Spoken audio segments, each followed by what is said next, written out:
बच्चों, good afternoon everyone. आज हम लोग अपने करंट इलेक्ट्रिसिटी के सेकंड लेक्चर में, फर्स्ट लेक्चर में जो भी चीजें हमने पढ़ी थी एक बार उसको जल्दी से रिकॉल कर लेंगे। और फिर आज का क्लास बहुत ही इंपॉर्टेंट है क्योंकि आज हम लोग काफी इंपॉर्टेंट डेरिवेशंस करेंगे जो खासकर बोर्ड्स में आने के चांसेस अच्छे खासे होते हैं। ठीक है, तो इस चैप्टर से डेरिवेशन अगर आएगा तो आज के क्लास से ही आएगा मोस्ट प्रोबेबली। ठीक है, देखते हैं। So today's date is 16th of June।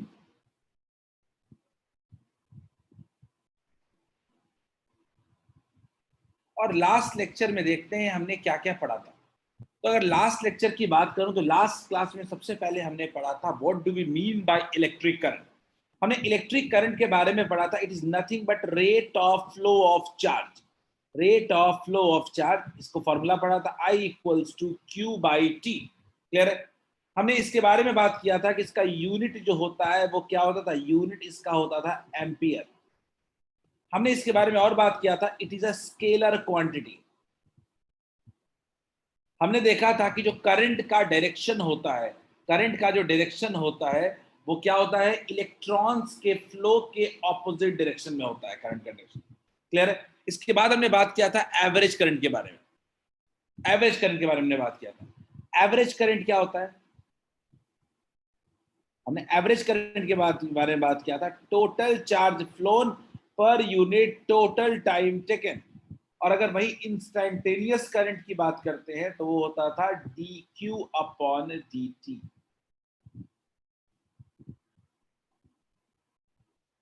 Average का मतलब होता है किसी सर्टेन टाइम लिमिट में, इंस्टेंटेनियस का मतलब होता है किसी वक्त में। ये दोनों हमने टॉपिक क्लास में पढ़े थे हम लोग। इसके बाद हमने क्या पढ़ा था, इसके बाद हमने प्रॉपर्टीज ऑफ मटेरियल पढ़े थे हम लोग। प्रॉपर्टीज ऑफ मटेरियल में हमने देखा था कि कोई भी मटेरियल ले लो उसमें तीन तरह के चार्जेस होते हैं। एक होता है हमारा positively charge nucleus, positively charge nucleus, positively charge nucleus. इसके बाद हमारे पास क्या होता है, इसके बाद हमारे पास होता है वैलेंस इलेक्ट्रॉन्स।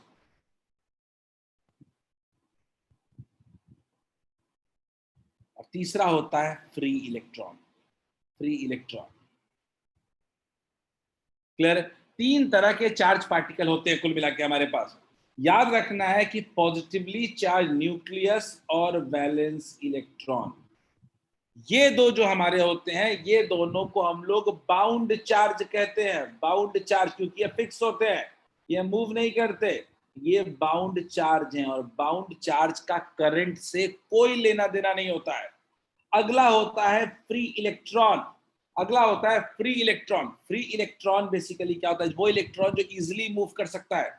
यही होता है responsible for current, responsible for current. तो इतना तो आप जरूर मानोगे कि जितना ज्यादा फ्री इलेक्ट्रॉन रहेगा उतना बढ़िया कंडक्टर वो मटेरियल होगा करंट फ्लो करने के लिए। तो इसी हिसाब से हम लोग मटेरियल को तीन टाइप्स में डिवाइड किए हैं। क्लियर है? पहला है कंडक्टर। कंडक्टर में हमने एक टर्म डिफाइन किया था हर के लिए, N, number of free electrons per unit volume. तो हमने एन की बात की थी, तो जिसका एन ज्यादा होगा वो बेटर कंडक्टर होगा, जिसका एन बहुत ही कम होगा वो बुरा कंडक्टर होगा। और बीच बीच में क्या होता है, सेमी कंडक्टर होता है। तो number of free electrons per unit volume he decide करता है कि कौन अच्छा कंडक्टर होगा, कौन बुरा कंडक्टर होगा। Is this clear? से यस और नो? क्या यहां तक क्लियर है सबको?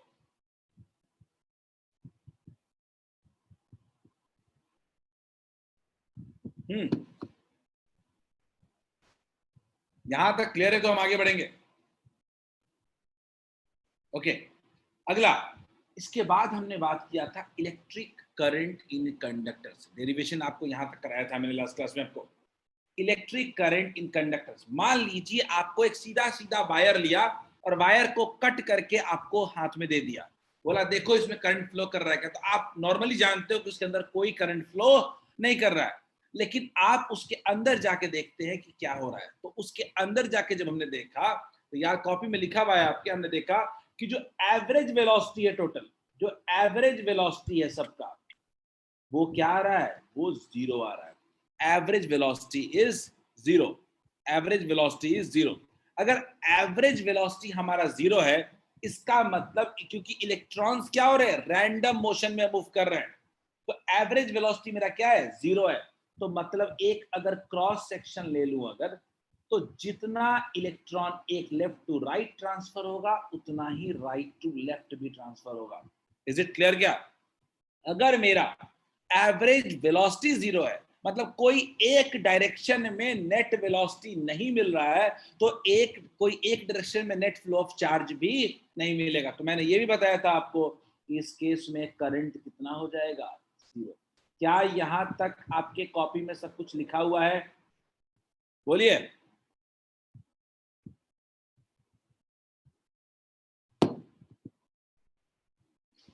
रिप्लाई ऑन चैट, क्या यहां तक कॉपी में सब कुछ लिखा हुआ है? अब हम लोग बात करते हैं कि अगर इसी कंडक्टर में बैटरी कनेक्ट कर दें तो क्या होगा। ये नहीं लिखा हुआ, यहीं से शुरू करना है अपने को आज का। तो हम बात कर रहे हैं electric current in conductor. Aryan ने हैंड रेज किया है, आर्यन गो अहेड, पूछिए आर्यन, तो अनम्यूट है। सर एवरेज वेलोसिटी हम लोग जीरो मानते हैं, वो एज्यूम करते हैं कि रियली में होता है। रियलिटी में दो कैसे, आप खुद सोचो आर्यन कि मान लो इलेक्ट्रॉन्स रैंडम मोशन में मूव कर रहा है, तो रैंडम मोशन का मतलब कि vector in all possible directions. Aryan yes sir. अब ऑल वेलोसिटी मेरी ऑल पॉसिबल डायरेक्शन में है, तो अगर उसका सम लेंगे तो नेट सम कितना हो जाएगा, जीरो हो जाएगा। ये ऐड करोगे वैसे वेक्टर यस को सर। तो क्या हो जाएगा, जीरो। चलिए आगे बढ़ते हैं। हम लोग बात कर रहे हैं इलेक्ट्रिक करंट इन कंडक्टर्स। बहुत इंपॉर्टेंट डेरिवेशन है, ध्यान से देखिएगा। मान लीजिए हमने क्या कर दिया, एक बैटरी लगा दिया, बैटरी लगने की वजह से एक टर्मिनल मेरा पॉजिटिव हो गया, दूसरा टर्मिनल मेरा क्या हो गया, नेगेटिव। पॉजिटिव और नेगेटिव का मतलब एक हमारा हायर पोटेंशियल पे, दूसरा हमारा लोअर पोटेंशियल। तो हायर एक फील्ड क्रिएट हो जाएगा, इस दोनों इस बीच में, दोनों प्लेट्स के बीच में एक फील्ड क्रिएट हो जाएगा, इलेक्ट्रिक फील्ड। क्लियर? एक इलेक्ट्रिक फील्ड क्रिएट हो गया हमारे दोनों कंडक्टर्स के बीच में। इस इलेक्ट्रिक फील्ड के लगने की वजह से क्या होगा कि जितने इलेक्ट्रॉन आराम से रैंडम मोशन में मूव कर रहे थे, जितने इलेक्ट्रॉन्स क्या हो रहे थे, इलेक्ट्रॉन जो थे वो रैंडम मोशन में मूव कर रहे थे, उन सारे इलेक्ट्रॉन पे अचानक एक, मान लीजिए कोई इलेक्ट्रॉन यहां पे है अगर, तो अचानक उस इलेक्ट्रॉन पे क्या लगने लगा, एक फोर्स लगने लगा। कौन फोर्स कितना लगने लगा, E इंटू ई। क्लियर है? तो मैं लिखता हूं, स्टेटमेंट लिखता हूं, कंसिडर,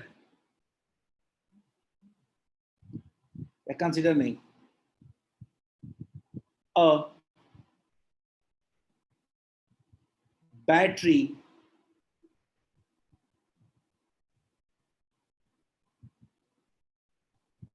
ऑफ ईएमएफ। ईएमएफ मतलब इलेक्ट्रोमोटिव फोर्स, इस चैप्टर में पढ़ना है आपको, वोल्टेज जो कहते हैं, of EMF V is connected across the conductor।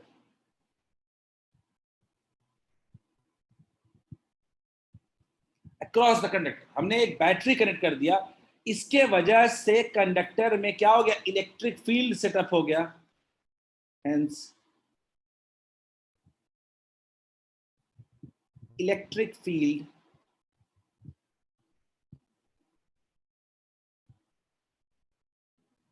Is established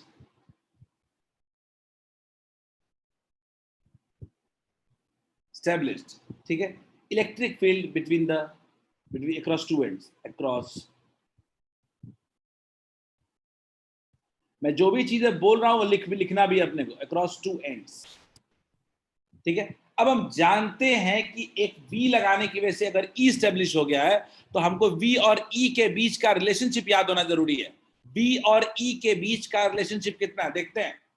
हम लोग लिखते हैं E जो होता है इक्वल्स टू होता है V अपॉन L।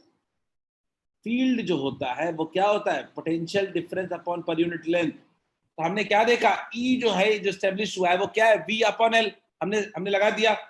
तो मतलब कि अब दोनों प्लेट्स के बीच एक इलेक्ट्रिक फोर्स लग रहा है, तो हर एक इलेक्ट्रॉन क्या लगेगा, एक फोर्स लगेगा। तो फोर्स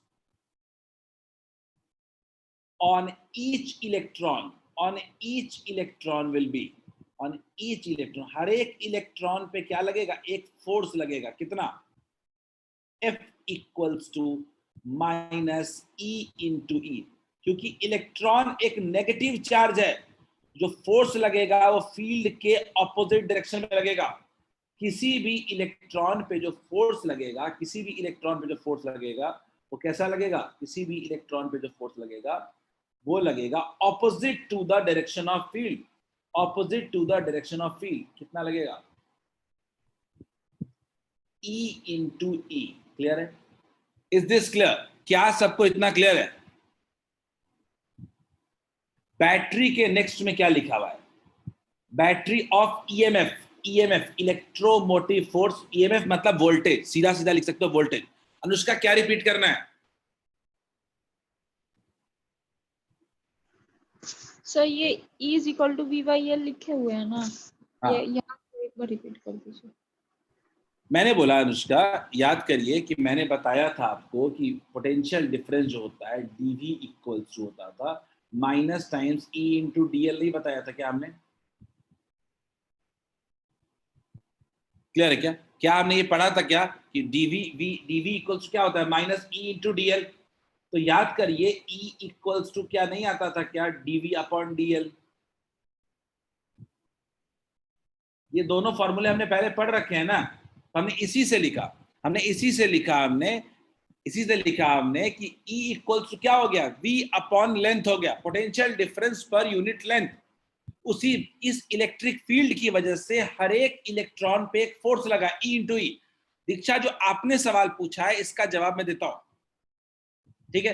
तो इतना तो मानोगे कि हर इलेक्ट्रॉन पे एक फोर्स लग रहा है। अब याद करो हर एक इलेक्ट्रॉन की इनिशियल वेलोसिटी क्या थी, देखते हैं। Let us consider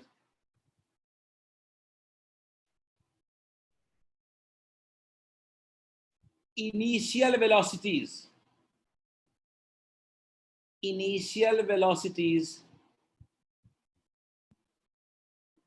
of each electron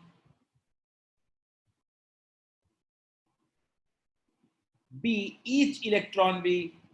u1 u2 up to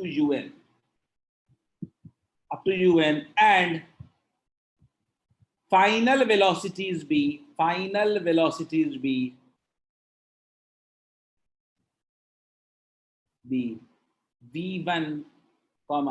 v2 up to vn। यानी हर एक इलेक्ट्रॉन शुरुआत में u1 u2 u3 अपने अपने स्पीड से मूव कर रहा था, फिर जैसे ही हमने बैटरी लगा दिया तो उस पर फोर्स लगने लगा। तो अब क्या उसका स्पीड सेम रहेगा क्या, आप बताइए, क्या हर एक इलेक्ट्रॉन का स्पीड सेम रहेगा क्या? एवरीवन टेल मी, याद करो, कॉपी को देखो, कॉपी में रिवाइज करके नहीं आए हो तो कुछ समझ में नहीं आएगा। लास्ट क्लास में हमने बात किया था कि हर इलेक्ट्रॉन की इनिशियल स्पीड u थी, तो क्या अब क्योंकि एक फोर्स लग गया है तो क्या हर एक इलेक्ट्रॉन की स्पीड चेंज नहीं हो जाएगी?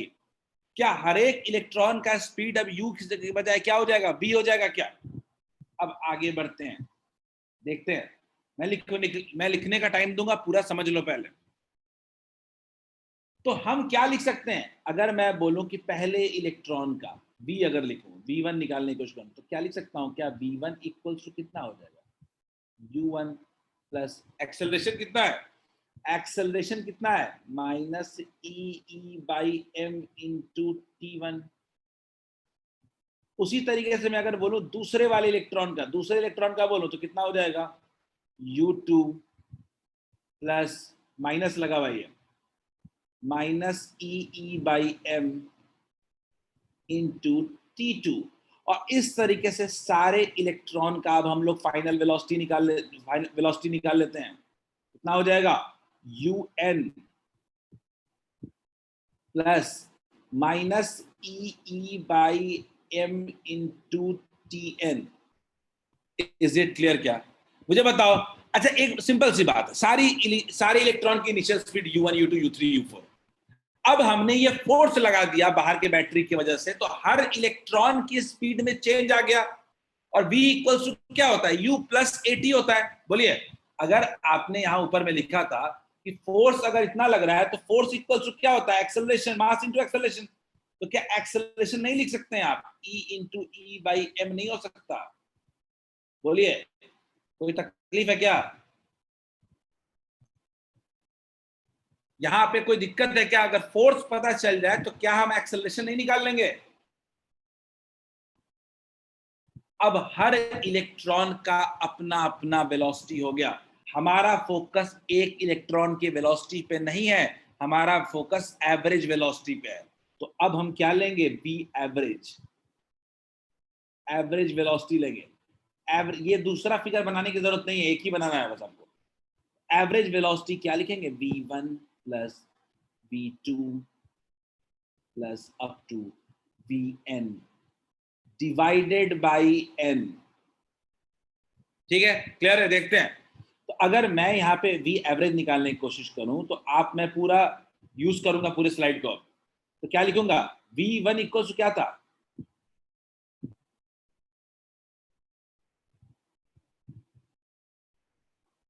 देखिएगा, मैं सबको जोड़ देता हूं, अब सबको जोड़ देता हूं। तो u1 प्लस u2 सबको जोड़ देंगे अगर, तो क्या हो जाएगा? अप टू कहां तक जाएगा? un तक, अप टू un तक। पहला माइनस ई वाले को जोड़ देते हैं, ई बाई एम को कॉमन ले लेते हैं, ई बाई एम को कॉमन ले लेते हैं, सबको जोड़ लेते हैं। T1 plus T2 up to Tn तक सबको जोड़ दिया। डिवाइडेड बाई कितना हो जाएगा? n। क्लियर है? डिवाइडेड बाई कितना हो गया? n। जल्दी से देखते हैं। अगर मैं इसको ऐसे लिखूं कि अच्छा इसको दो पार्ट में तोड़ देते हैं, कितना हो जाएगा? u1 plus u2 up to un divided by n minus e by m into t1 plus t2 up to tn divided by n। Clear है क्या? अगर मैं याद करिए अपने u1 का एवरेज वेलोसिटी कितना होता था? याद रखिए इनिशियल एवरेज वेलोसिटी कितना था? क्या हमने ये पढ़ा था क्या कि इनिशियल एवरेज वेलोसिटी कितना था? 0। u1 plus u2 up to un by n equal 0। देखिए कॉपी में क्या लिखा हुआ है क्या? u1 plus u2 up to un divided by n equals to 0। Initial velocity का एवरेज 0 था क्या? जल्दी देखिए।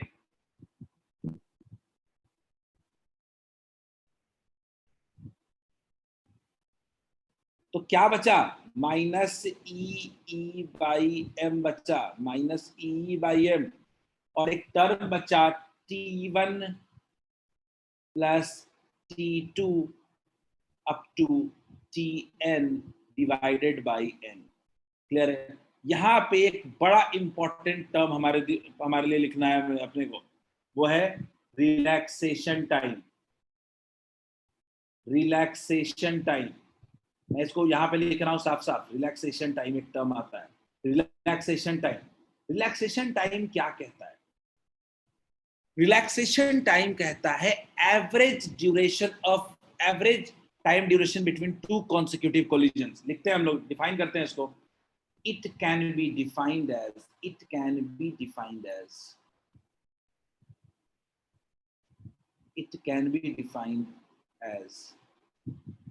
average time duration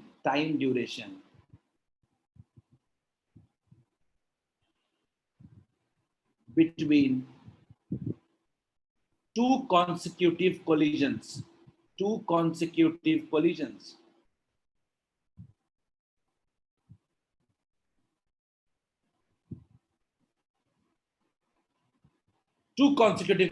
और इसको रिप्रेजेंट करते हैं हम लोग टाउ से, रिप्रेजेंट करते हैं टाउ से।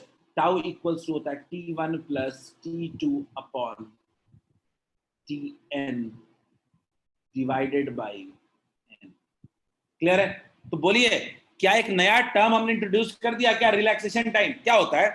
हर इलेक्ट्रॉन अपना अपना टाइम लेता है कोलाइड करने के लिए, ठीक है, दो कोलिजन के बीच में, सबका अपना अपना है। हमने बोला कि सारे टाइम का एक एवरेज टाइम ले लिया, उसको नाम दिया हमने क्या? रिलैक्सेशन टाइम, यानी टाउ। क्लियर है? तो क्या अब आपका ये एवरेज वेलोसिटी जो है, क्या अब आपका एवरेज वेलोसिटी का जो फॉर्मूला है, क्या लिख सकते हो क्या? Minus E by M into tau. क्या आप लिख सकते हैं क्या? Minus E by M into tau. बोलिए, this is the final formula of average final velocity. Initial average velocity थी 0, लेकिन जब आपने पोटेंशियल डिफरेंस अप्लाई कर दिया तो अब वेलोसिटी कितनी है? Minus E by M into tau. Is this clear to all of you? एक एक करके अब सब लोग सबसे पहला काम करेंगे, एक एक करके लिखेंगे और लिखते लिखते समझेंगे। चलिए जल्दी नोट करें सब लोग, शुरू करें यहां से नोट करना। दूसरा फिगर बनाने की जरूरत नहीं है, एक ही फिगर बनेगा। Everyone just note down properly. कहीं भी किसी भी पॉइंट पे कोई दिक्कत है पूछिए। कहानी बहुत सिंपल है कि पहले नहीं, हम लोग फ्री इलेक्ट्रॉन्स के बीच के कोलिजन को इग्नोर करते हैं। दीक्षा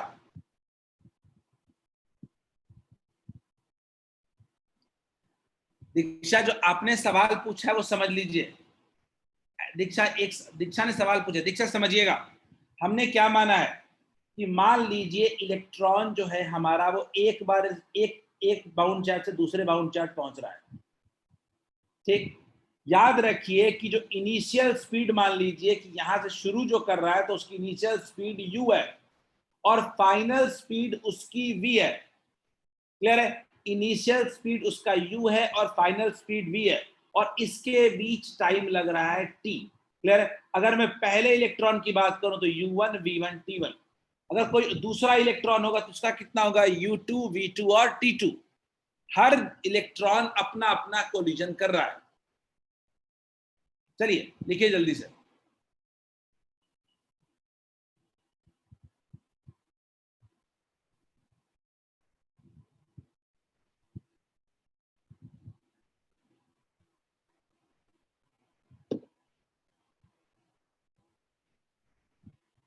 जो हमारा पहले एवरेज वेलोसिटी 0 था, अब हमारे पास एक एवरेज वेलोसिटी आ गया है।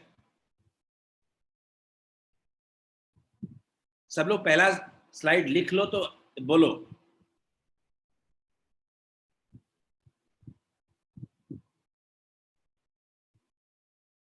Initial velocities,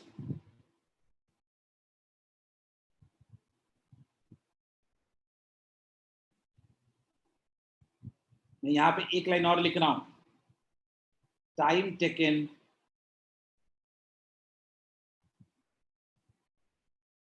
by each electron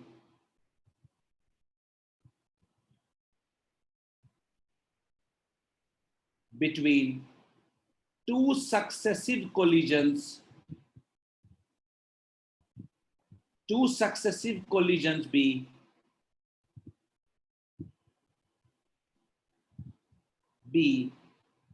T1 T2 up to Tn। T1 T2 जो माना है वो भी अज्यूम कर लेते हैं हम लोग। दीक्षा ने सवाल पूछा, अगर कोलिजन हो रहा है तो फिर वेलोसिटी इंक्रीज कैसे होगा?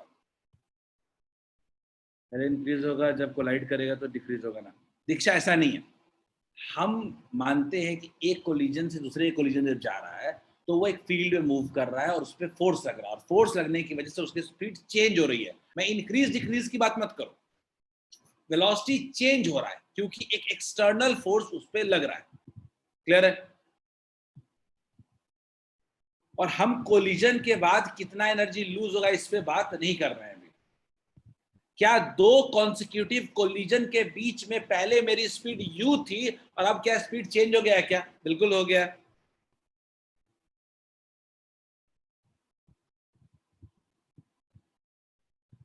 आर्यन बिल्कुल। ई मतलब है इलेक्ट्रिक फील्ड। इलेक्ट्रिक फील्ड क्यों आया? क्योंकि आपने पोटेंशियल डिफरेंस अप्लाई कर दिया है। आपने पोटेंशियल डिफरेंस अप्लाई कर दिया है। आपने पोटेंशियल डिफरेंस अप्लाई कर दिया दोनों एंड के क्रॉस। एक हायर है, दूसरा लोअर पोटेंशियल है। क्या पहला स्लाइड लिख लिया सबने?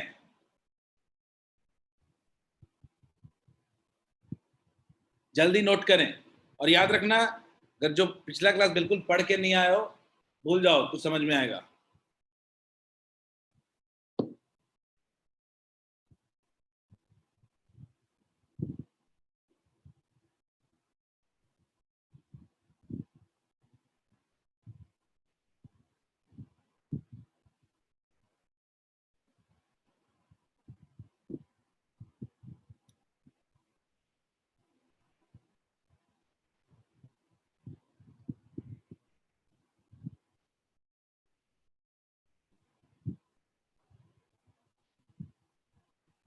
अब हमने बोला कि जब हर एक इलेक्ट्रॉन पे फोर्स लग रहा है तो हर एक इलेक्ट्रॉन अपना वेलोसिटी गेन करेगा।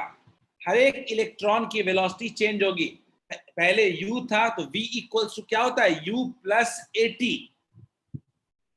v2 equals to u2 plus at। vn equals to un plus at।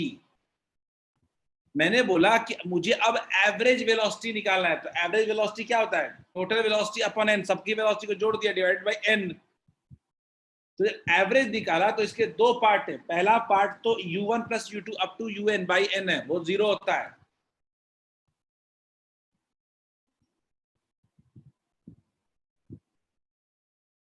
दूसरे पार्ट में बहुत इंपॉर्टेंट टर्म इंट्रोड्यूस कर रहा हूं, रिलैक्सेशन टाइम। Relaxation time.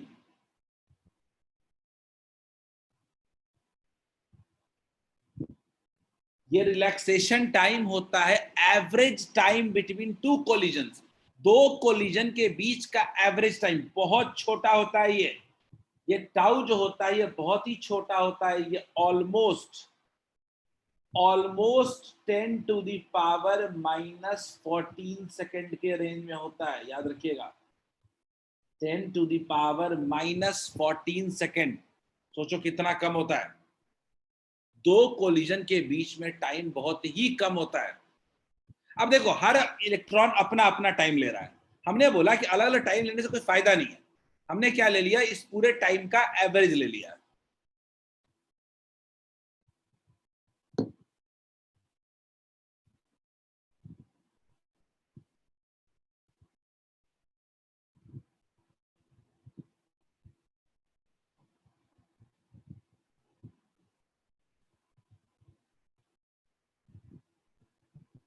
अगर पूरा लिख लो तो से यस। याद रखिएगा, इतना लिखने के बाद इसको लिखिएगा, इस रिलैक्सेशन टाइम को। उसके बाद फिर एंड अपना फॉर्मूला ये बनेगा। जल्दी लिखें, फिर मैं एक्सप्लेन करूंगा।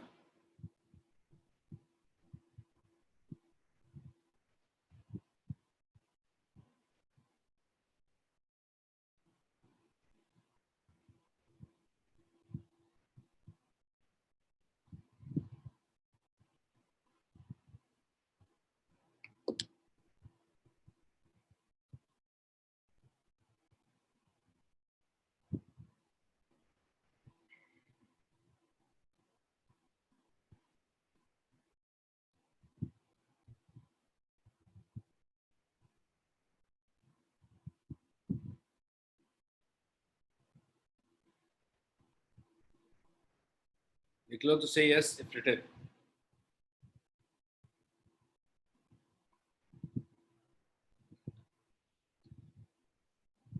हो गया दीक्षा?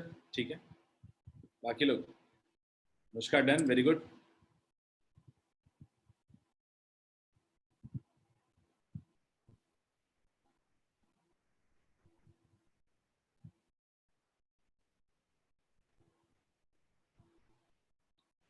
हो गया, वेरी गुड।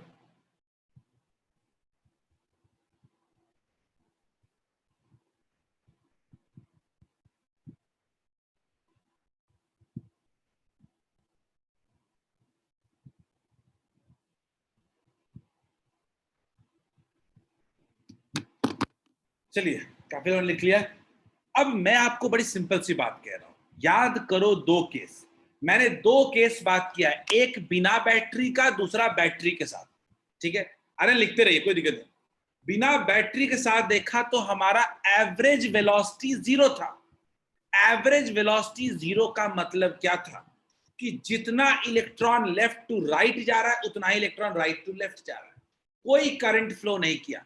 लेकिन जब हम बात करते हैं विद बैटरी, बैटरी के साथ जब हम बात करते हैं तो हमने क्या देखा कि बैटरी के साथ जितना इलेक्ट्रॉन, बैटरी के साथ हमने देखा कि अब हमारा एवरेज वेलोसिटी 0 नहीं है।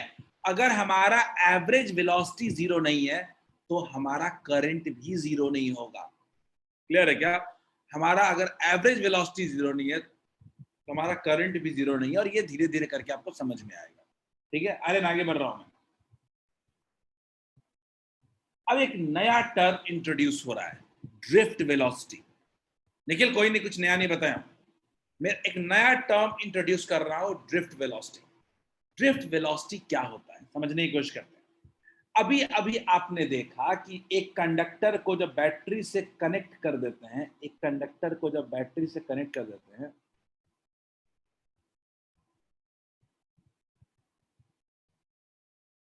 एक कंडक्टर को जब बैटरी से कनेक्ट कर देते हैं तो अब हमारे इलेक्ट्रॉन्स के पास एक एवरेज वेलोसिटी आ जाती है। This average velocity is called drift velocity. जो अभी हमने फॉर्मूला डिराइव किया था एवरेज वेलोसिटी, इसी वेलोसिटी को हम लोग कहते हैं ड्रिफ्ट वेलोसिटी। डेफिनेशन लिख लीजिए, डेफिनेशन लिख लीजिए। The average velocity attained by charge particles in a material due to an electric field is called drift velocity. सब लोग डेफिनेशन लिखें। एक नया टर्म आया है ड्रिफ्ट वेलोसिटी का। ड्रिफ्ट वेलोसिटी क्या होता है? जो एवरेज वेलोसिटी, अनुष्का फिर से रिपीट कर दे रहा हूं, एवरेज वेलोसिटी कहते हैं जो अभी हमने पढ़ा था कि बैटरी के लगाने के बाद जो एवरेज वेलोसिटी इलेक्ट्रॉन्स गेन करते हैं, उसी एवरेज वेलोसिटी को कहते हैं हम लोग ड्रिफ्ट वेलोसिटी। ठीक है, फिगर मत बनाइए दिव्यांशु, जरूरत नहीं है। ये फिगर आप मत बनाइए, मैंने अपने समझाने के लिए यूज कर रहा हूं। ठीक है, सीधे सीधे डेफिनेशन लिखिए ड्रिफ्ट वेलोसिटी का। देखिए, drift velocity equals to, drift velocity can be defined as the average velocity attained by charge particles in a material due to an electric field। ठीक है, ड्रिफ्ट वेलोसिटी का जो फॉर्मूला है is equal to, drift velocity का जो formula है अभी अभी हमने देखा वो कितना है, minus E by M into tau होता है क्या? एक ड्रिफ्ट वेलोसिटी जो होता है is nothing but minus E by M into tau.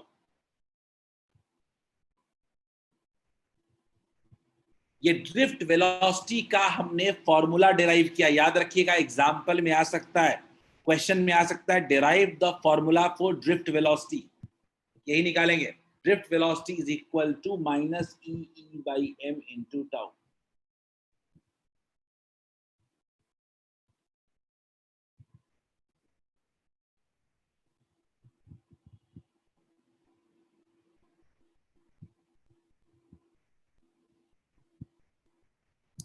चलो थोड़ा ड्रिफ्ट वेलोसिटी का ना इंपॉर्टेंस समझते हैं कि ड्रिफ्ट वेलोसिटी आखिर कैसे काम करता है, कैसे ड्रिफ्ट वेलोसिटी ने क्या इफेक्ट डाला। ठीक है, ड्रिफ्ट वेलोसिटी की वजह से क्या हुआ, तो मैं आपको एक सिंपल सा बात समझा रहा हूं, देखिएगा ध्यान से, सब लोग ध्यान से देखिएगा मैं क्या समझाने की कोशिश कर रहा हूं। हुआ क्या कि हमने ऐसा मान लिया कि ये हमारा एक इलेक्ट्रॉन का पाथ है। हमने क्या ले लिया, एक इलेक्ट्रॉन का पाथ है।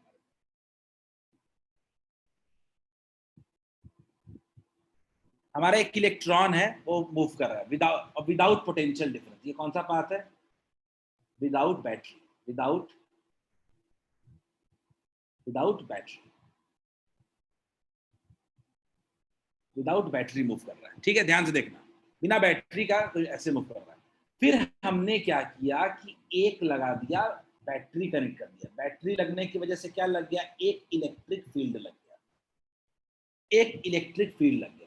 तो इलेक्ट्रिक फील्ड लगने की वजह से क्या होगा, इलेक्ट्रिक फील्ड लगने की वजह से हर एक इलेक्ट्रॉन पे एक फोर्स लगेगा। वो फोर्स क्या करने की कोशिश करेगा, इलेक्ट्रॉन पे जो फोर्स लगेगा वो फील्ड के ऑपोजिट लगेगा। तो वो क्या चाहेगा, इलेक्ट्रॉन को हल्का सा अपने रास्ते से क्या करेगा, वो डाइवर्ट करने की कोशिश करेगा। तो इलेक्ट्रॉन पे जो फोर्स लग रहा है वो कैसे, फोर्स लगने की वजह से क्या असर पड़ेगा, इलेक्ट्रॉन जो पहले ऐसे मूव कर रहा था अब वो कुछ ऐसे मूव कर गया।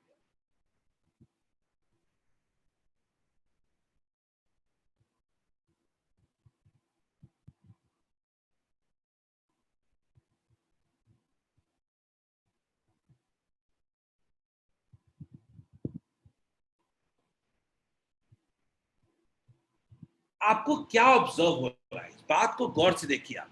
क्या आप ये ऑब्जर्व कर रहे हैं क्या कि इलेक्ट्रॉन के जो पाथ में अपने ओरिजिनल पाथ से हल्का सा ड्रिफ्ट हो गया है, हल्का सा अपने पाथ से क्या हो गया है, शिफ्ट हो गया है। इसी शिफ्ट की वजह से हम लोग इसको क्या कहते हैं, ड्रिफ्ट कहते हैं। क्लियर है क्या? इसी शिफ्ट की वजह से इसको हम लोग क्या कहते हैं, ड्रिफ्ट। क्या समझ में आया क्या? तो आपके मन में चलता है कि जैसे ही बैटरी लगाएंगे इलेक्ट्रॉन एकदम तेजी से मूव करने लगेगा। इलेक्ट्रॉन में कोई फर्क नहीं पड़ता है, बस इलेक्ट्रॉन का पाथ हल्का सा डेविएट हो जाता है। इज इट क्लियर क्या? क्या समझ में आया क्या? ड्रिफ्ट मतलब क्या होता है, एक पोटेंशियल डिफरेंस के अप्लाई करने पे आप क्या सोचते हो? कई लोग के दिमाग में चलता है अच्छा इलेक्ट्रॉन एकदम फील्ड की वजह से मूव करने लगेगा। बिल्कुल नहीं, इलेक्ट्रॉन जो होता है वो बहुत ही हाई स्पीड से मूव कर रहा है। कोई इलेक्ट्रॉन जो है वो बहुत हाई स्पीड से मूव कर रहा है। देखते हैं, इलेक्ट्रॉन का जो थर्मल स्पीड होता है वो लगभग होता है 10⁵ मीटर पर सेकेंड। इसको हम लोग कहते हैं thermal speed. Thermal speed, very very high velocity से इलेक्ट्रॉन मूव कर रहा होता है। आपके इस फोर्स के लगने की वजह से वो हल्का पाथ चेंज कर सकता है, उससे ज्यादा कुछ नहीं हो सकता उसमें। तो हल्का सा जो पाथ चेंज हुआ है, यही किस स्पीड से हुआ है, ड्रिफ्ट वेलोसिटी से हुआ। याद रखिएगा, ड्रिफ्ट वेलोसिटी जो होता है वो ऑलमोस्ट 10⁻⁻⁴ मीटर पर सेकेंड होता है। बहुत ही कम, बहुत ही कम। ड्रिफ्ट वेलोसिटी जो होता है वो बहुत ही छोटा होता है। तो आप खुद सोच लीजिए कितना कम शिफ्ट होता होगा ये। तो अपने पाथ से बहुत ही हल्का सा शिफ्ट होता है, लेकिन ये भी बहुत सफिशिएंट होता है। ये हल्का सा शिफ्ट भी बहुत इंपॉर्टेंट होता है। और ये क्या करता है, इलेक्ट्रॉन जो ओवरऑल नेट फ्लो इक्वल था दोनों साइड से, वो एक तरफ फ्लो को क्या कर देता है, इंक्रीज कर देता है। और इसी के वजह से करंट स्टेब्लिश हो जाता है। इज इट क्लियर क्या? दो तरह के स्पीड है इलेक्ट्रॉन के पास। एक इलेक्ट्रॉन के पास थर्मल स्पीड है, जिस स्पीड से इलेक्ट्रॉन मूव कर रहा है। देखिए गौर से, इलेक्ट्रॉन किस स्पीड से मूव कर रहा है, इलेक्ट्रॉन हमेशा थर्मल स्पीड से ही मूव करता है। इलेक्ट्रॉन हमेशा थर्मल स्पीड से मूव करता है, ये थर्मल स्पीड है।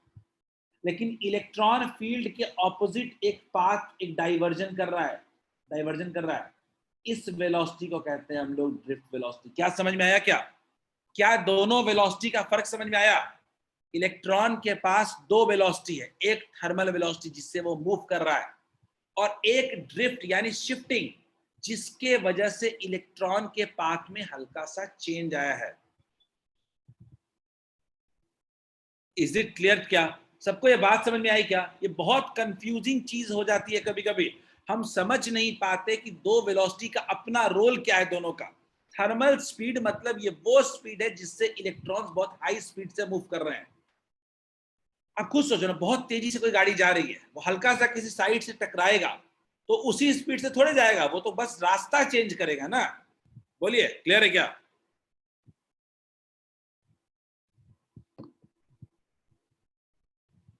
क्या सबको ये ड्रिफ्ट वेलोसिटी और थर्मल वेलोसिटी समझ में आया क्या? तो अगर, तो मैं यहां पे यही कहना चाहता हूं कि इसी ड्रिफ्ट की वजह से करंट फ्लो करना शुरू हुआ।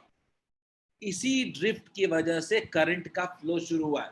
तो आपके मन में एक बड़ा तुरंत सवाल आता है, सर इतना कम है ड्रिफ्ट वेलोसिटी, अगर इस स्पीड से करंट फ्लो करेगा तो बहुत ही स्लो होगा। गलत। करंट तो आखिर, इलेक्ट्रॉन का फ्लो तो आखिर थर्मल स्पीड से ही हो रहा है। तो करंट का फ्लो भी उसी स्पीड से प्रोड्यूस होता है। कभी देखा है क्या, स्विच को ऑन आज किया, करंट का फ्लो कल हुआ? ऐसा होता है क्या? ऐसा होता है क्या? स्विच को ऑन आज कर दिया, करंट का फ्लो कल से शुरू हुआ, नहीं होता ना। बैटरी को कनेक्ट करेंगे तो करंट का फ्लो तुरंत होता है, क्योंकि बैटरी करंट किस फ्लो से होता है, थर्मल स्पीड से करंट फ्लो करता है, ना कि ड्रिफ्ट वेलोसिटी से। ड्रिफ्ट तो बस क्या है, अपने पाथ से हल्की सी शिफ्टिंग है। क्लियर है?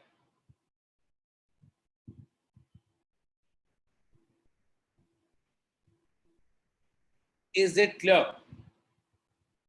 ये जो मैं ऑर्डर लिख रहा हूं ना, ये सब चीजों का ये बहुत इंपॉर्टेंट है। ये thermal speed 10 to the power 5 with drift velocity 10 to the power -4।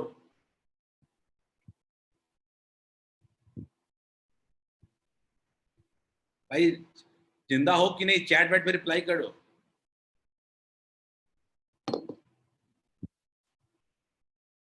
Saurabh आया समझ में?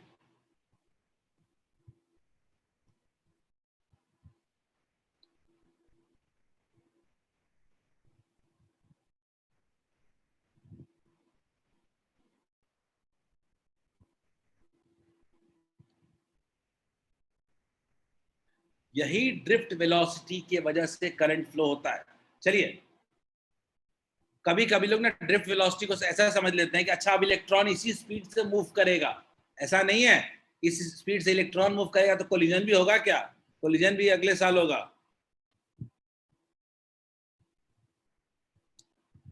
चलिए हेडिंग डालिए, फैक्टर्स अफेक्टिंग ड्रिफ्ट वेलोसिटी।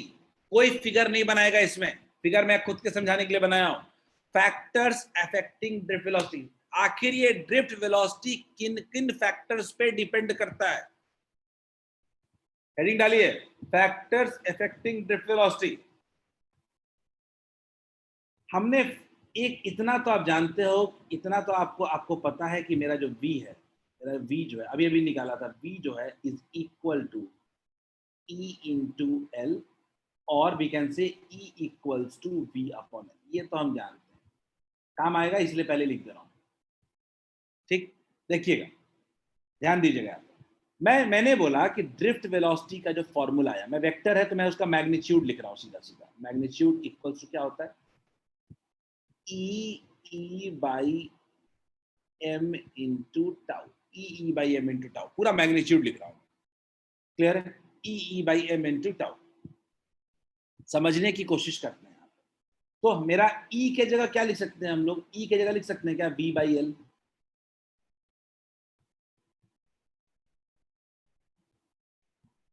तो क्या अब हम लोग ड्रिफ्ट वेलोसिटी का मैग्नीट्यूड लिख सकते हैं क्या?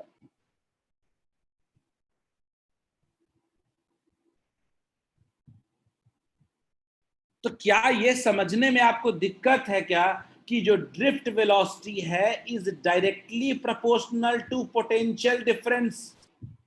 बोलिए, इजंट इट क्लियर?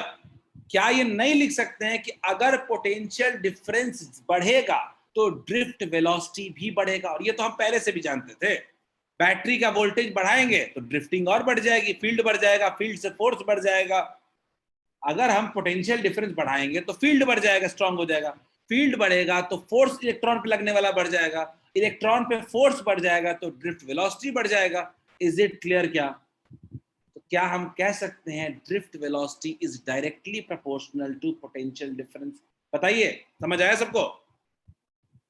क्या सबको ये पॉइंट समझ में आया?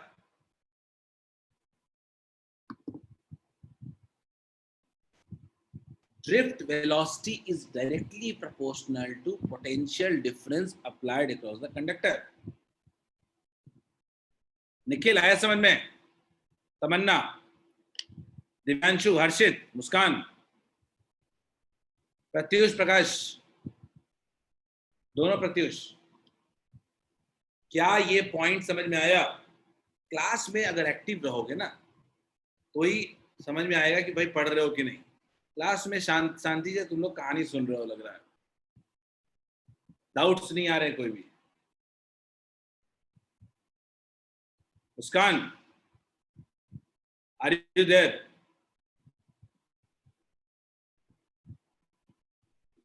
चलिए देखते हैं लेंथ। अगला, क्या लेंथ बता सकते हो क्या आप लोग? लेंथ का आप बताओ, लेंथ का क्या होगा?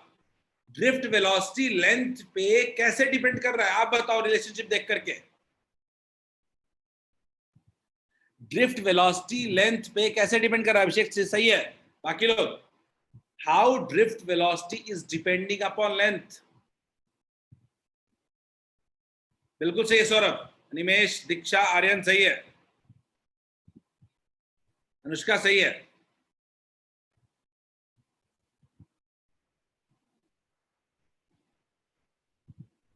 बहुत क्लियर है कि हम ड्रिफ्ट वेलोसिटी का फॉर्मूला जब लिख चुके हैं पहले, drift velocity equals to E by, sorry, E by M लिखने की जरूरत क्या है, वी बाई एल सीधे सीधे लिखते हैं, E V by M into L tau.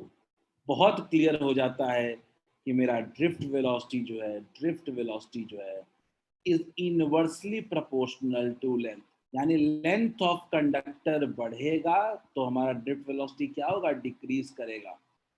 Is it clear? समझ में आ रहा है सबको? पोटेंशियल डिफरेंस और लेंथ, इन दो चीजों, सही है दिव्यांशु?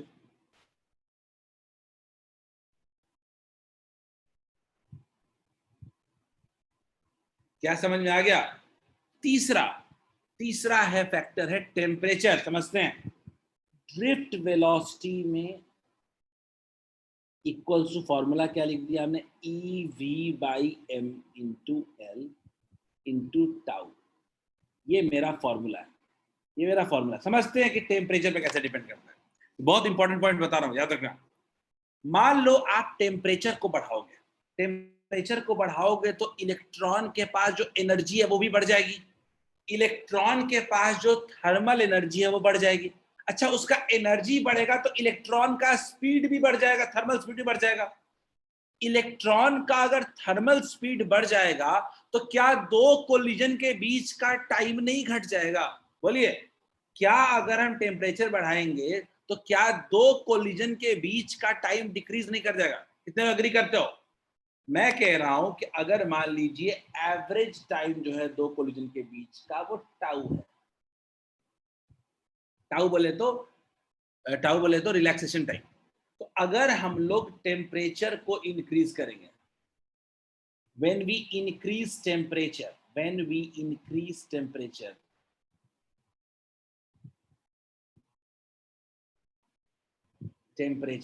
अगर अगर हम लोग टेम्परेचर इंक्रीज करेंगे तो टेम्परेचर इंक्रीज करते ही हमारा क्या हो जाएगा? Thermal speed will increase, thermal speed क्या हो जाएगा? बढ़ जाएगा। Is it clear? Thermal speed will increase. अच्छा बताओ, थर्मल स्पीड इंक्रीज कर जाएगा तो क्या कह सकते हैं relaxation time decreases, relaxation time decreases, यानी टाउ डिक्रीजेस। आप खुद सोचो, अगर मेरा टाउ डिक्रीज कर जाएगा तो क्या मेरा ड्रिफ्ट वेलोसिटी भी डिक्रीज नहीं कर जाएगा? Drift velocity will also decrease, कह सकते हैं क्या? Will also decrease.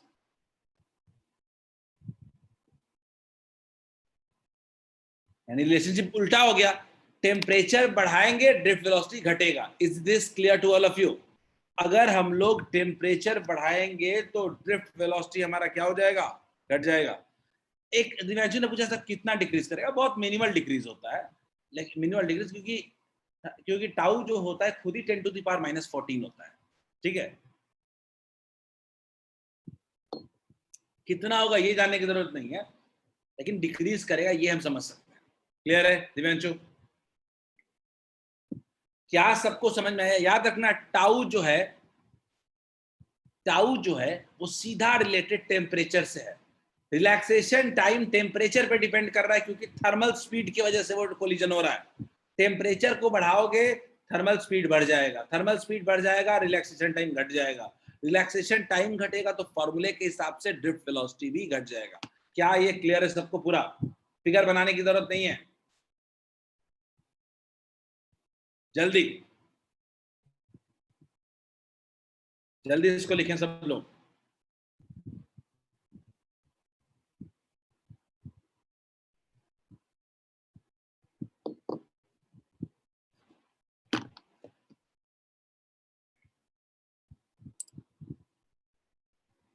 क्लास के एंड में एक ब्रीफ समरी जरूर दूंगा इन सब चीजों का।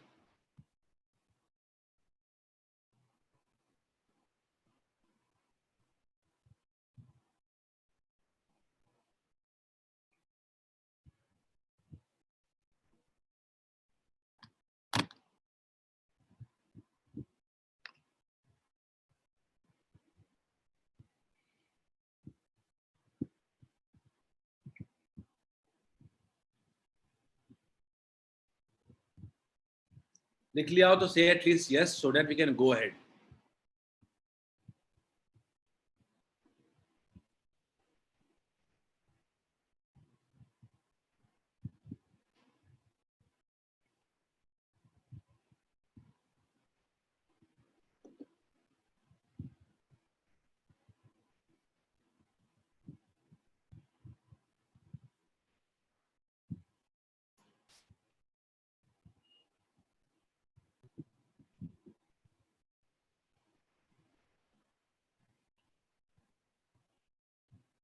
काफी लोगों ने लिख लिया है, हम आगे बढ़े।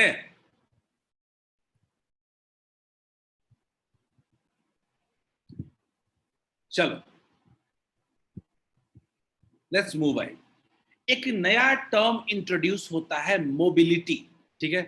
याद रखना इस टर्म का बहुत ज्यादा यूज नहीं आने वाला है, बस एक टर्म एनसीईआरटी में दिया हुआ है, दिमाग में रखना है अपने। मोबिलिटी समझ लेते हैं क्या होता है, ठीक है। Mobility basically mobility of electrons देख लेते हैं। It can be defined as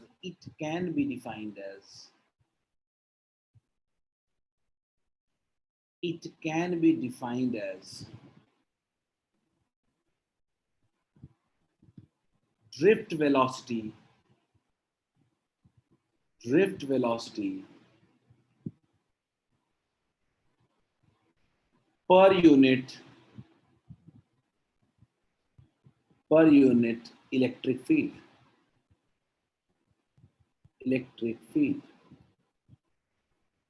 ठीक है। It is represented by mu,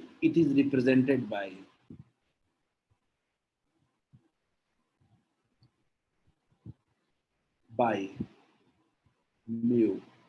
clear है? देखते हैं। म्यू इक्वल्स टू जनरली कहते हैं हम लोग drift velocity bye electric field, drift velocity bye electric field. अब ड्रिफ्ट वेलोसिटी का तो फॉर्मूला हम जानते ही हैं, क्या होता है, e by M into tau divided by electric field. तो ई और ई क्या हो जाएगा, कैंसिल हो जाएगा, तो क्या बचा, ई टाउ बाई एम। याद रखिएगा म्यू इक्वल्स टू कितना आ गया, म्यू इक्वल्स टू होता है e tau upon m. That's it. कोई फिजिकल यूज नहीं, कहीं कोई यूज नहीं होने वाला है, बस लिख लीजिए आप। मोबिलिटी होता है drift velocity per unit electric field.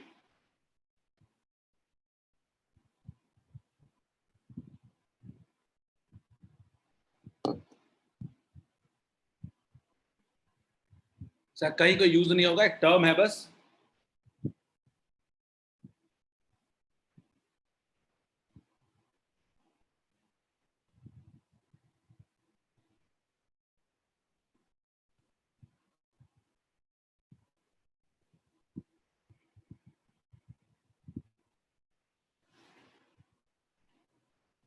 लिख लो जल्दी से, फिर आगे बढ़ेंगे।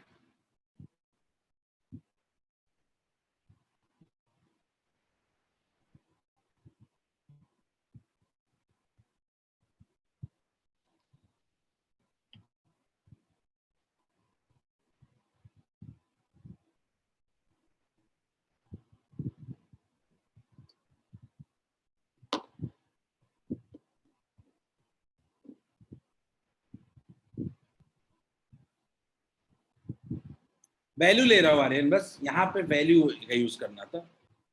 देखो वेक्टर क्वांटिटी है, वैल्यू ले रहा था बस, और कुछ नहीं।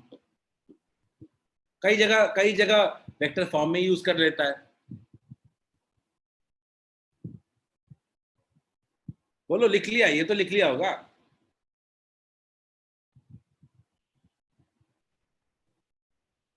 कितना टाइम लोगे? एक क्वेश्चन है, दिख रहा है स्क्रीन पे, करो सब लोग।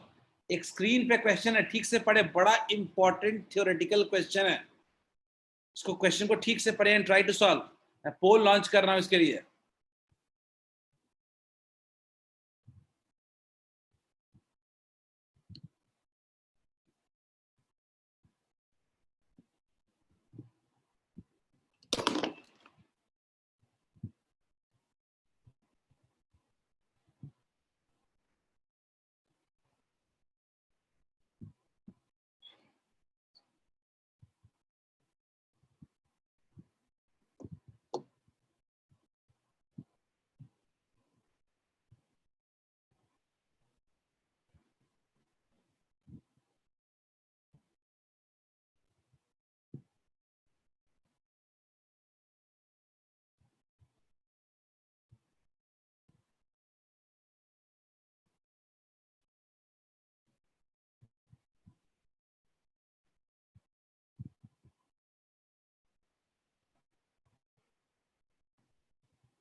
Everyone try this.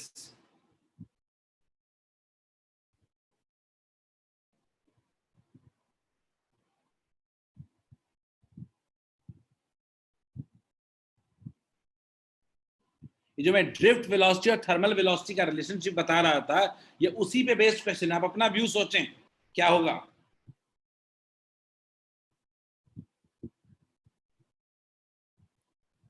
Three people have replied correctly. 4 out of 6, sorry, 3 out of 6, 50% people responded correctly. ये क्वेश्चन इसीलिए दिया क्योंकि बहुत सवाल पूछा जाता है कि अगर ड्रिफ्ट वेलोसिटी इतना कम है तो हमारा करंट क्यों तुरंत स्टेबलिश हो जाता है। आपके अंदर एक कंफ्यूजन डालने की कोशिश की जाती है कि ड्रिफ्ट वेलोसिटी की वजह से ही करंट स्टेबलिश होता है या ड्रिफ्ट वेलोसिटी के स्पीड से ही करंट स्टेबलिश होता है। अनुष्का ठीक है, अनिमेश देखते हैं।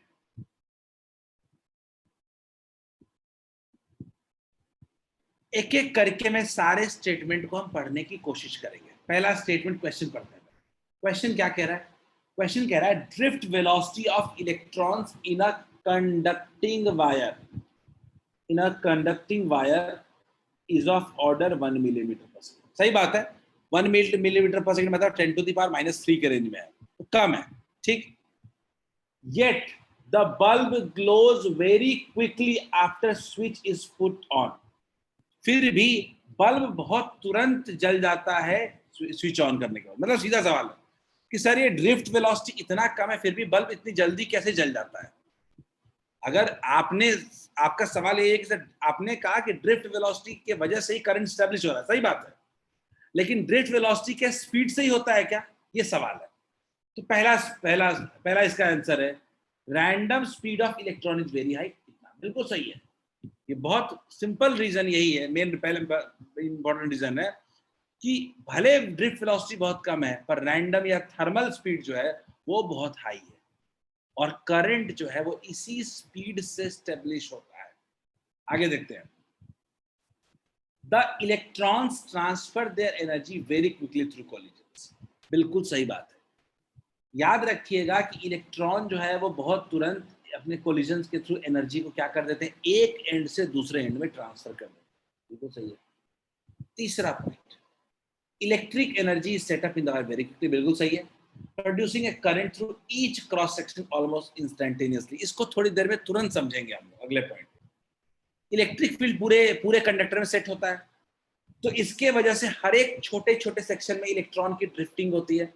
तो हर एक छोटे छोटे सेक्शन में अगर इलेक्ट्रॉन की ड्रिफ्टिंग हो रही है तो हर एक छोटे छोटे सेक्शन में करंट स्टेब्लिश हो रहा है और फाइनली पूरे में करंट स्टेब्लिश हो जाता है। तो इसीलिए हम कह सकते हैं कि ड्रिफ्ट वेलोसिटी भले ही बहुत कम है लेकिन हमारा करंट स्टेब्लिश होने में टाइम नहीं लगता है, वो थर्मल मोशन से स्टेब्लिश होता है। क्लियर है? चलिए, एक बड़ा इंपॉर्टेंट और आज की क्लास में सबसे इंपॉर्टेंट टॉपिक में एंटर कर रहा हूं, वो है हमारा drift velocity and current. Heading डालिए सब लोग, और ये हमारा सबसे इंपॉर्टेंट 3 नंबर का डेरिवेशन एग्जाम में आता है बोर्ड्स में।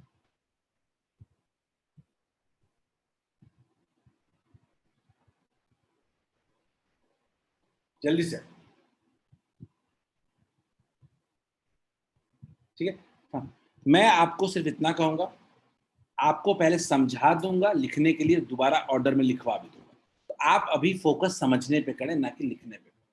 ठीक है, देखते हैं। तो मैंने ऐसे कहा कि मान लीजिए मेरे पास एक सेक्शन था,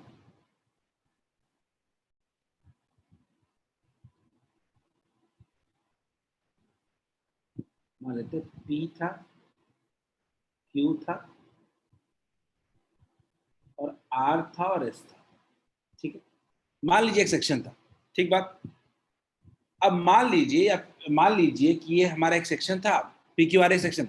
अब क्या था कि बैटरी नहीं लगा हुआ था, तो आराम से वहां पे था, उसके अंदर इलेक्ट्रॉन्स वगैरह थे। जैसे ही हमने क्या किया कि बैटरी को कनेक्ट किया, तो हम जानते हैं कि चीजों में क्या होती है, ड्रिफ्टिंग होती है। अगर मान लीजिए हमने एक बैटरी कनेक्ट कर दिया इस तरफ, तो आपको भी पता है कि ड्रिफ्टिंग किधर होगी, ड्रिफ्ट जो होगा वो होगा इधर होगा। तो हमने क्या देखा, ये जो PQRS है ये शिफ्ट करके कहां पहुंच गया, ये P पहुंच गया, ये Q पहुंच गया, ये R पहुंच गया और ये S हो गया। क्लियर है क्या, समझ में आया क्या? क्या सबको समझ में आया क्या होता क्या है? क्या ये बात समझ में आई क्या कि कैसे शिफ्टिंग हुआ?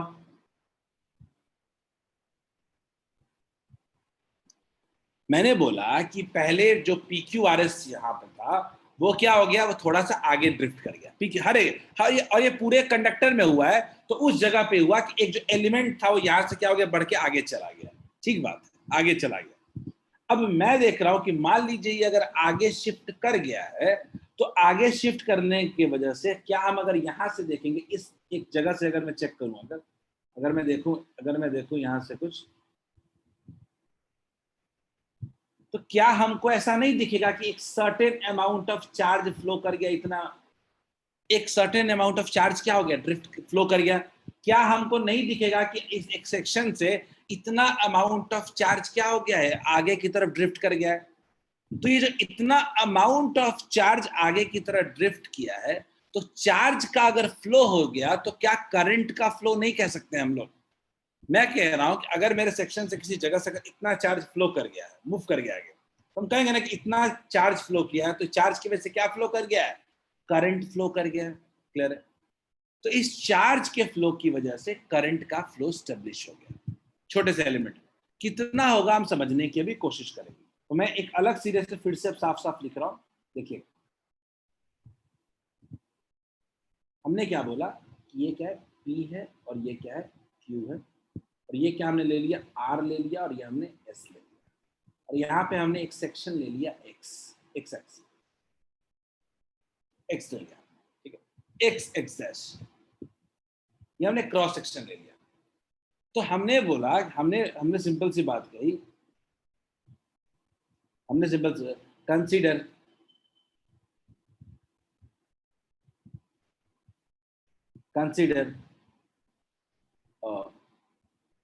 section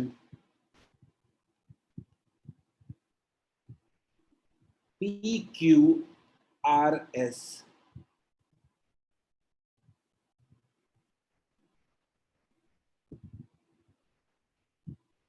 drifting opposite to the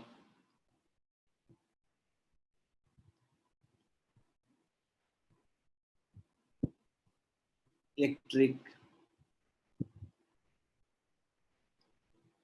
field। ठीक है, opposite to the electric field. मान लिया हमने एक सेक्शन है PQRS जो क्या हो गया है, इलेक्ट्रिक फील्ड के ऑपोजिट डायरेक्शन में ड्रिफ्ट कर गया है। क्लियर है? मान लेते हैं इस कंडक्टर का जो लेंथ है, वो कितना है, L है, और इस कंडक्टर का एरिया जो है वो मान लेते हैं कि कुछ A है। क्लियर है? कंडक्टर का लेंथ L है और एरिया क्या है, A है। क्लियर है?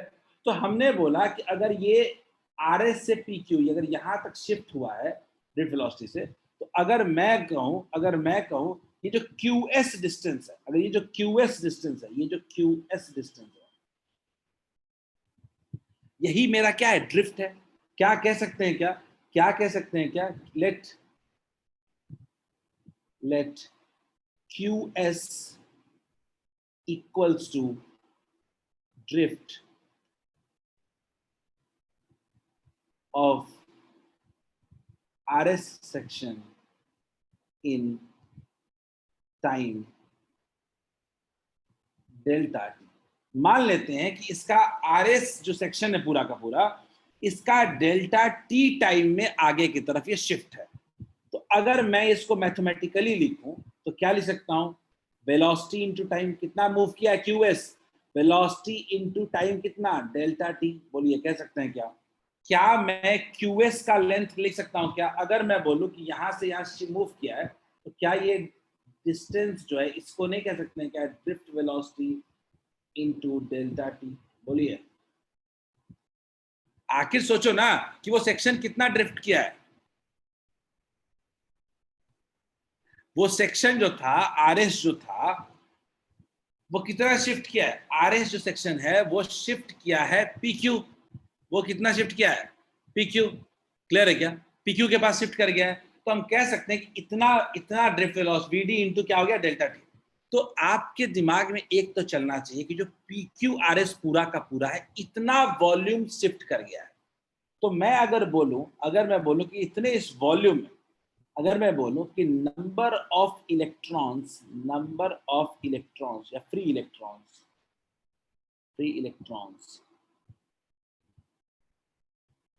इन PQRS कितना होगा, number of free electrons equal to PQRS equals to क्या लिख सकते हैं, N इंटू वी। याद कीजिए मैंने लास्ट क्लास में बताया था N इक्वल्स टू होता था number of free electrons per unit volume. याद है, स्मॉल n बताया था number of free electrons per unit volume.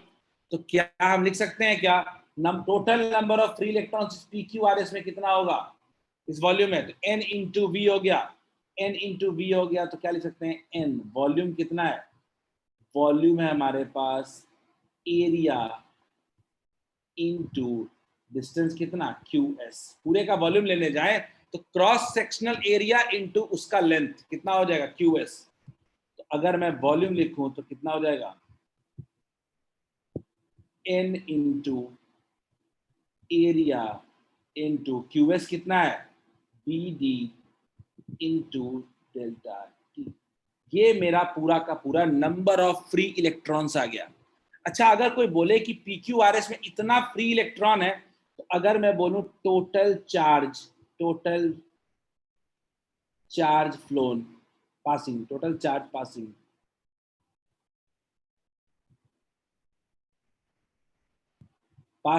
x dash कितना होगा, x डैश के थ्रू कितना चार्ज पास करेगा, ये वही चार्ज पास करेगा जो उस PQRS के बीच में जितना फ्री इलेक्ट्रॉन है सारा का सारा पास करेगा। तो क्या मैं टोटल चार्ज इक्वल टू कह सकता हूं नंबर ऑफ फ्री इलेक्ट्रॉन तो पता ही है इनटू एक इलेक्ट्रॉन का चार्ज। तो कितना हो जाएगा number of free electron into e, number of free electrons into e कितना हो जाएगा N into A into VD into delta T.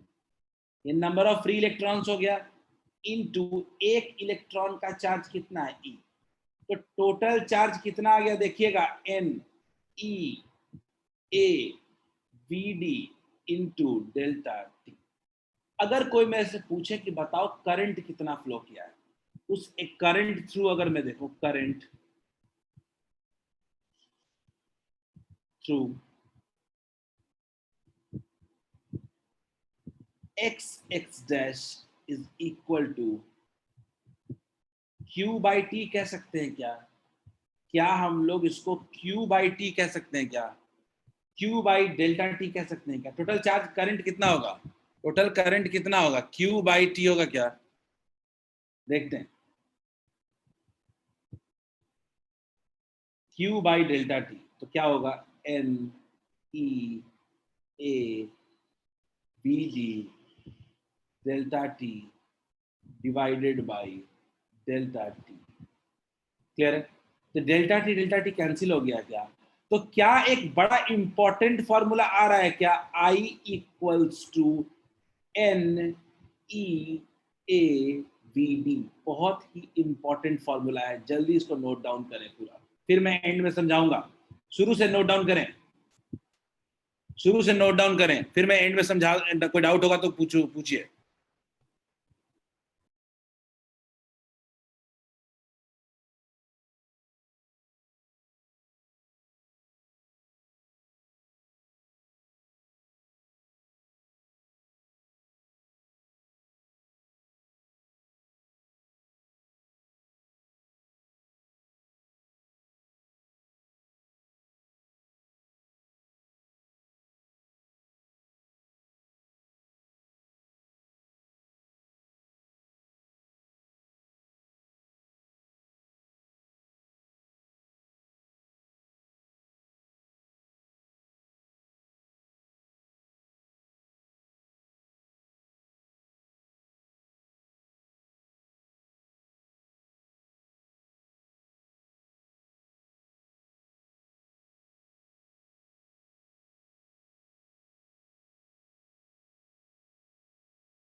जल्दी लिखिए, ये बहुत इंपॉर्टेंट रिलेशनशिप है कि करंट कैसे ड्रिफ्ट वेलोसिटी पे डिपेंड करता है।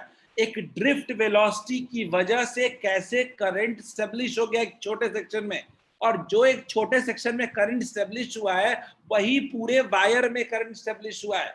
Is it clear? क्या मैंने बोला कि ड्रिफ्ट वेलोसिटी करता क्या है? ड्रिफ्ट वेलोसिटी बस इतना ही करता है कि हर एक इलेक्ट्रॉन को हल्का सा शिफ्ट कर देता है। उसी इलेक्ट्रॉन के हल्के से शिफ्टिंग की वजह से हर छोटे छोटे पार्ट में करंट स्टेब्लिश हो जाता है। क्या ये बात क्लियर है? मैंने बोला कि एक हमारा PQ जो था RS से PQ की तरफ शिफ्ट कर गया, तो आखिर कुछ एक वॉल्यूम शिफ्ट किया होगा। एक इलेक्ट्रॉन तो शिफ्ट किया नहीं होगा, बहुत से इलेक्ट्रॉन शिफ्ट किए होंगे। तो मैंने बोला कि अच्छा उसने एलिमेंट में कितना नंबर ऑफ फ्री इलेक्ट्रॉन्स है, तो N इंटू V कर दिया। क्या कर दिया? Number of free electrons per unit volume into total volume. अच्छा उस एलिमेंट का वॉल्यूम कितना होगा? तो एरिया तो है ही इंटू उसका length, area into length. Clear हो गया?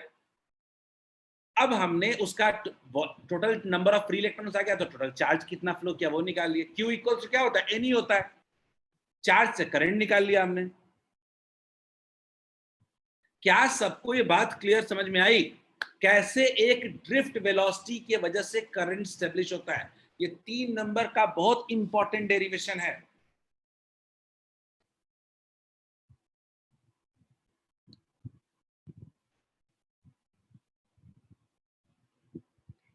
और यहीं से हमारा सबसे इंपॉर्टेंट पॉइंट प्रूव हो जाता है। यहीं से हमारा सबसे इंपॉर्टेंट पॉइंट प्रूव हो जाता है। I is directly proportional to drift velocity.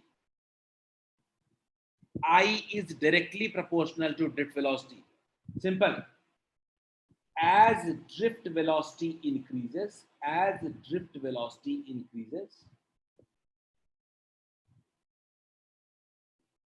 current also increases. ये सारा सा सोर्स जो है ना वो ड्रिफ्ट वेलोसिटी है।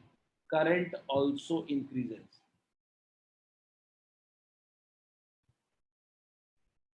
ड्रिफ्ट वेलोसिटी करता क्या है, हर एक छोटे से छोटे सेक्शन में करंट डेवलप कर देता है, हर छोटे से छोटे सेक्शन में एक चार्ज का फ्लो कर देता है, जिसकी वजह से क्या हो जाता है, करंट स्टैब्लिश हो जाता है।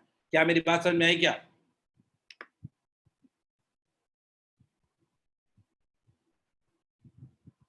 आज आखिरी दिन है डेरिवेशन का, थोड़ा बहुत अगले दिन बच जाएगा अगर बच गया तो।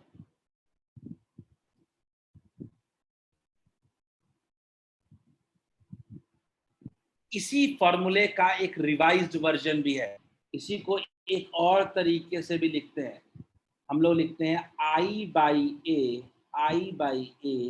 Equals to NEVD। ये फॉर्मूला याद होना चाहिए, फॉर्मूले पे बेस्ड क्वेश्चन आते हैं। I/A equals to NEVD। I/A को एक नया नाम देते हैं हम लोग J equals to NEVD। J equals to NEVD। J equals to NEVD। यहाँ पे जो ये J है इसको हम लोग कहते हैं करंट डेंसिटी। करंट डेंसिटी इसके बारे में मैं अगले स्लाइड में बताऊंगा। करंट डेंसिटी J को कहते हैं हम लोग करंट डेंसिटी। क्या होता है J, इसके बारे में हम लोग अगले स्लाइड में बात करेंगे। तो ये एक और फॉर्मूला है जो कि इंपॉर्टेंट है। I इक्वल्स टू NEVD को एक और फॉर्म में लिखते हैं J इक्वल्स टू NEVD।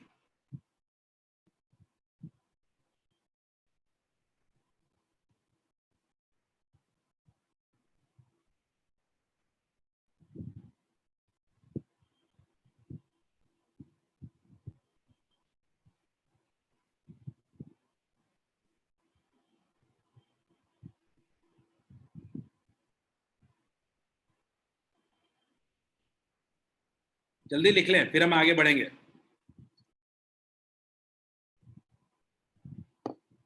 ये करंट डेंसिटी क्या होता है, अगला टॉपिक वही समझाएंगे।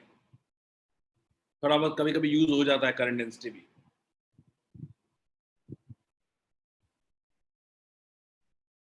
इस चैप्टर में बहुत ज्यादा डेरिवेशन नहीं है, शुरुआत में ही 2-3 डेरिवेशन आ गया है, यही खत्म हो जाता है।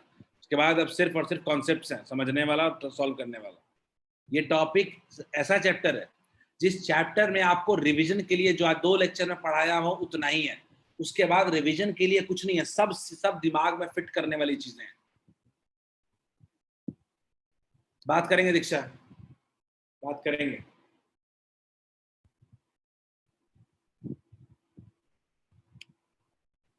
चलिए शुरू करते हैं, एक टॉपिक पे बात करते हैं, current density.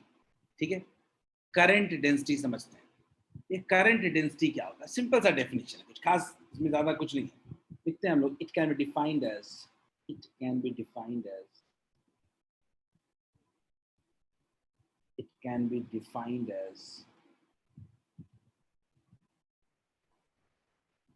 current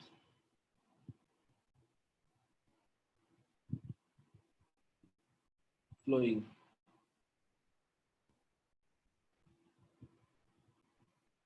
per unit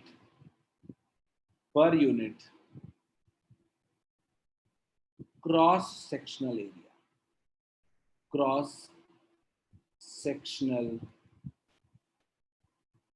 area।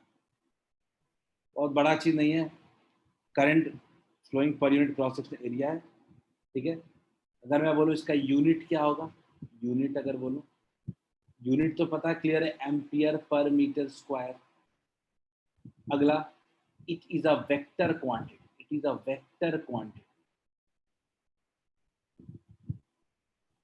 ये एक तरीके का वेक्टर क्वांटिटी होता है, इसका डायरेक्शन हमेशा करंट के अलोंग होता है। ठीक है, वेक्टर क्वांटिटी होता है। देखते हैं, समझने की कोशिश करते हैं।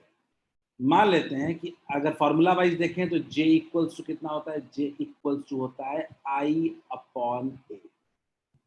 J इक्वल्स टू होता है I/A।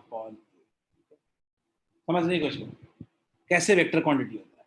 तो गौर से देखिए, मान लीजिए कि इसमें करंट कुछ ऐसे फ्लो कर रहा है इस वायर में, जो वायर हमने बनाया हुआ है। ठीक है, देखते हैं। तो इस वायर में क्या है, अपना एक अपना क्या एरिया वेक्टर है। मान लीजिए मैं एक इस क्रॉस सेक्शन की बात कर रहा हूँ, इस क्रॉस सेक्शन की बात कर रहा हूँ, ये हमारा एरिया वेक्टर है। और इसको कहते हैं हम लोग, इसको कहते हैं करंट के अलोंग क्या बना देते हैं हम लोग, I J vector, current density, current density ये हमारा क्या है, जे वेक्टर। फिर मान लीजिए कि दोनों के बीच एंगल कितना है, थीटा। तो याद रखिएगा आई जो होता है वो इज इक्वल टू होता है जे डॉट ए, जे डॉट ए, क्लियर है। या इसको आई को लिख सकते हैं हम लोग J into A cos theta, I को लिखते हैं J into A cos theta. Is it clear? क्या बस सिंपल सा टर्म है, आई जो होता है वो जे डॉट ए होता है, ठीक है। करंट डेंसिटी एक वेक्टर क्वांटिटी होता है जिसका डायरेक्शन करंट के अलोंग होता है, क्लियर है। एरिया तो हमेशा क्या होता है, सरफेस के परपेंडिकुलर ही होता है, बना दिया हमने, तो क्या हो गया, J dot A equals to क्या होता है, करंट होता है। ये याद रखना है बस अपने, करंट डेंसिटी एक वेक्टर क्वांटिटी है जिसका डायरेक्शन करंट के अलोंग होता है, ठीक है। और किसी भी क्रॉस सेक्शनल एरिया पे अगर अपने को आई निकालना है तो क्या करेंगे, जे डॉट ए करेंगे। Is it clear? आज यहीं पे एंड करूंगा टॉपिक को, अगले दिन ओम्स लॉ डिराइव करेंगे। सब लोग कॉन्सेप्ट को पूरी तरीके से रिवाइज करके आएंगे, तभी फायदा है। अगले दिन सब लोग रिकॉल करके आओगे, मैं एक बार मैं भी रिकॉल करवाऊंगा, लेकिन आप पूरी तरह पढ़ के आओगे। कोई भी डाउट है तो पूछोगे। आप बोर्ड्स पॉइंट ऑफ व्यू से बहुत इंपॉर्टेंट डेरिवेशन चल रहा है, डेरिवेशन खत्म हो गया मेनली अब तो।